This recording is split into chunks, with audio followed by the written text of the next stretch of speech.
Protests are erupting across Iran again, but this time, it's different. This isn't just about politics or ideology, this is about survival. The Iranian rial has collapsed, inflation is destroying savings, salaries are worthless, and even the traditional merchant class, the backbone of Iran's economy, is taking to the streets. When a currency stops functioning as a unit of value, trust in the state breaks completely. And when that happens in an energy-rich nation sitting on one of the world's largest oil reserves, the consequences reach far beyond Iran's borders. Today we're breaking down what's really driving the protests in Iran, why this is an economic crisis disguised as a political one, and what scenarios could unfold in 2026. Let's start with the core issue that most coverage misses. These protests aren't primarily about governance or human rights, they're rooted in a chronic economic crisis that has crossed the threshold of social tolerance. The primary trigger is the collapse of the Iranian rial, which has lost the vast majority of its value over the past several years. This makes the cost of living completely unpredictable. You wake up not knowing what bread, fuel, or medicine will cost by the afternoon. Here's what life looks like in Iran right now. Structurally high inflation on essential goods, real wages falling continuously, savings evaporating, and informal markets replacing official ones because nobody trusts the official exchange rate. When a currency stops working as a unit of measurement, trust in the state collapses with it. This isn't a recession. This is monetary disintegration. And it creates a kind of instability that's fundamentally different from political disagreement. People can tolerate repression if they can still feed their families. They cannot tolerate a currency that makes survival impossible. Now, let's talk about sanctions, because they're not just symbolic pressure. They've fundamentally restructured Iran's economy. Western sanctions aren't new, but they've evolved. They no longer just target exports and banks. They target entire payment channels, insurance systems, logistics, networks, and access to the dollar. This has created three critical effects. First, a compartmentalized economy. Only a few sectors survive: energy, state apparatus, and politically connected businesses. Everyone else is suffocating.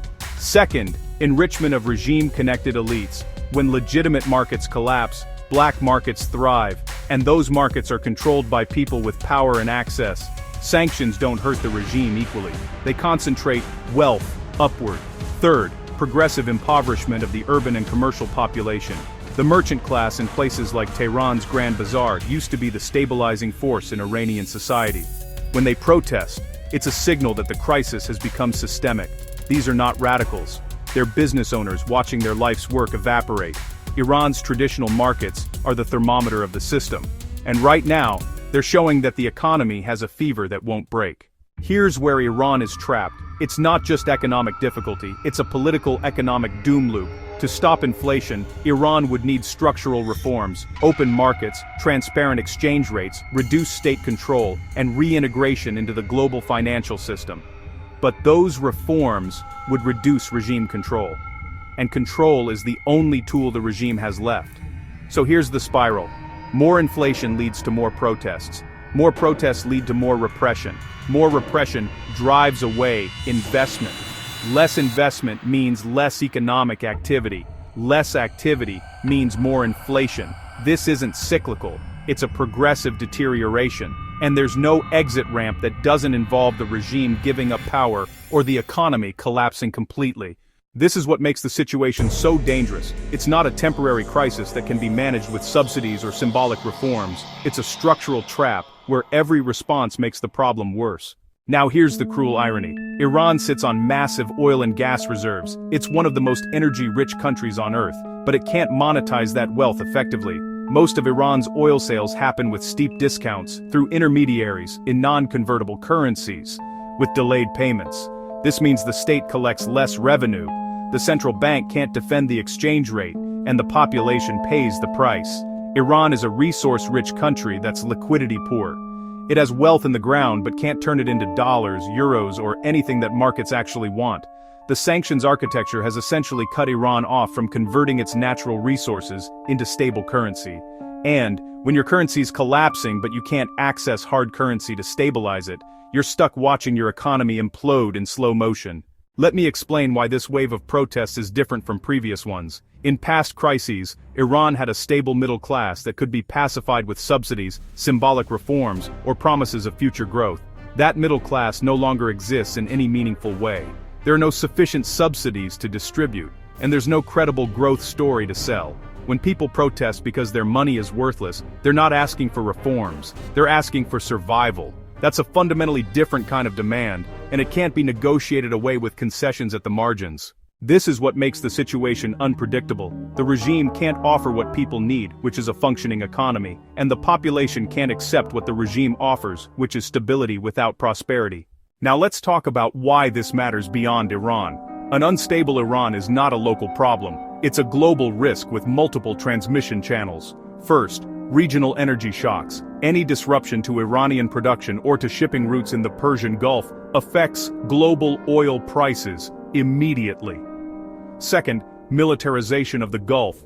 Instability in Iran increases tensions with Saudi Arabia, Israel, and the United States. That raises the risk of miscalculation or direct conflict. Third, sanctions escalation.